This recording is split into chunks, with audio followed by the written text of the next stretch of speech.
Hi, my name is Josh, speaking for Life the Basic Manual. And what I want to talk about today is something that I don't think people are always very excited to talk about, which is budgeting. Budgeting your household expenses. So I've done a lot of research and played with a lot of different things, and sometimes the simplest way is often the best way.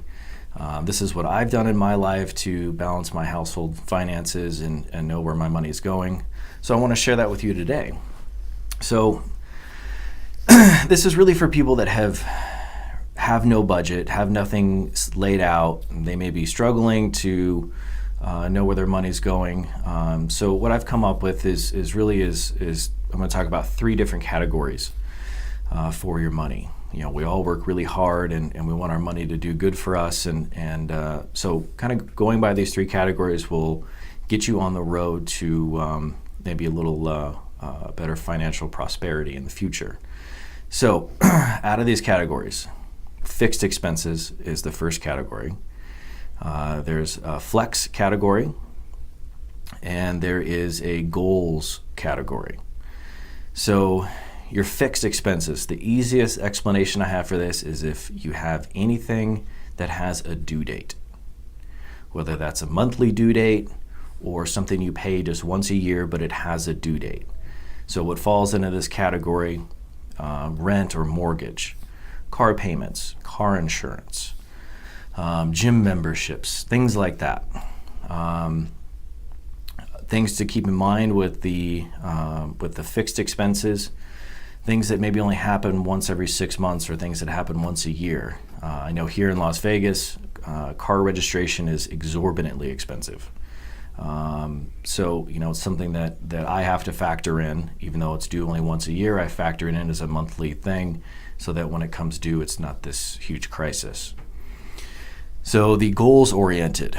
Now this section is really about what you want to put aside every month, or if you have something that you want to save towards, whether it's you want to buy a new car or you want to take a trip or you want to buy the latest TV or whatever it is. It gives you a way to establish, hey, every month I'm going to put X amount away so that I can make this purchase and I'm not pulling out my credit card and swiping that and getting into trouble there. The last category, flex. So this category is about whatever you want to do with what you have left.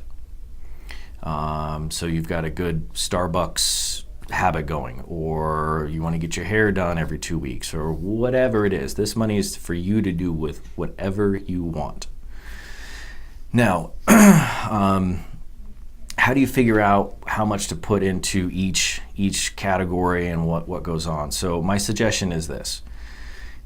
Regardless of how you get paid, every 2 weeks, once a month, figure out what your fixed expenses are. Make a list. Use an Excel sheet or some kind of software like that where you can just name it, put how much it is, figure out the total.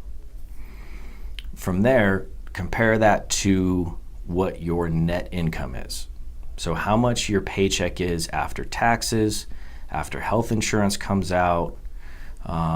If health insurance comes out after you get paid, if you don't have an employee-sponsored health program, then you want to figure that into your fixed expenses. But regardless, so you've got this list of fixed expenses, you've got a number X, this is how much it costs me a month for all these fixed expenses. And then here's my income. If you have a spouse or a significant other, and you have multiple paychecks coming in, use all those paychecks to figure out per month this is how much we're bringing in after taxes or any other expenses. So take your expenses minus your pay. That's going to give you a number. So out of this number, let's just say it's $1,000. So out of that $1,000, we want to look at the second category, which is goals. Out of that $1,000, how much of that $1,000 do you want to put towards your goals? Towards a savings account, towards a future trip, or things like that. Let's say you decide to put $500 towards that, towards those goals. What that's going to leave you is $500 left to spend on whatever you want to spend it on. So my suggestion is, and you've probably read it, you've probably heard it, but always pay yourself first. So what does that mean? That means your goals should be, you should set aside money for your goals before you figure out how much you want to spend on whatever it is you want to spend.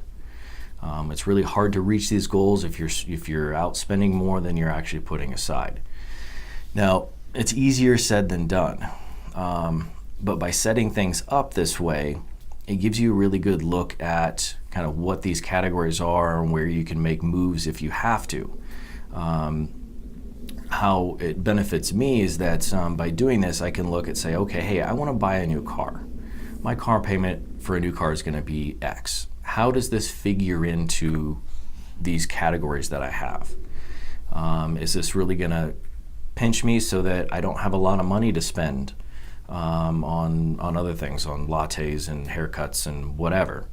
You're going to make a decision. Am I going to be okay with having less money to spend every 2 weeks or every month, but I'll have a nice shiny new car on the driveway? Those are decisions that you have to make.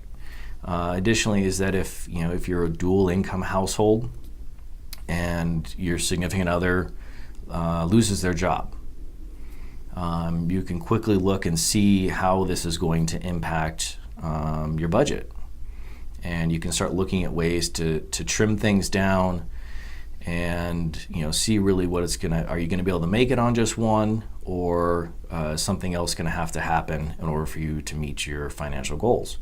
So really, is it just to kind of bring it back, is figure out what your fixed expenses are. Again, that's anything with a due date, whether that's monthly or yearly.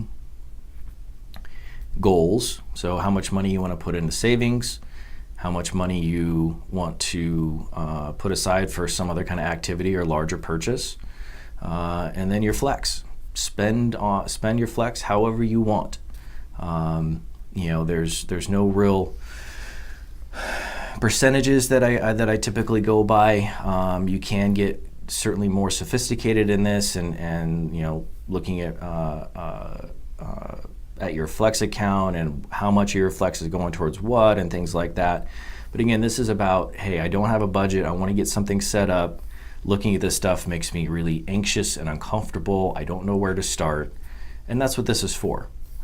Sit down with a pen, piece of paper, and figure out where you're at.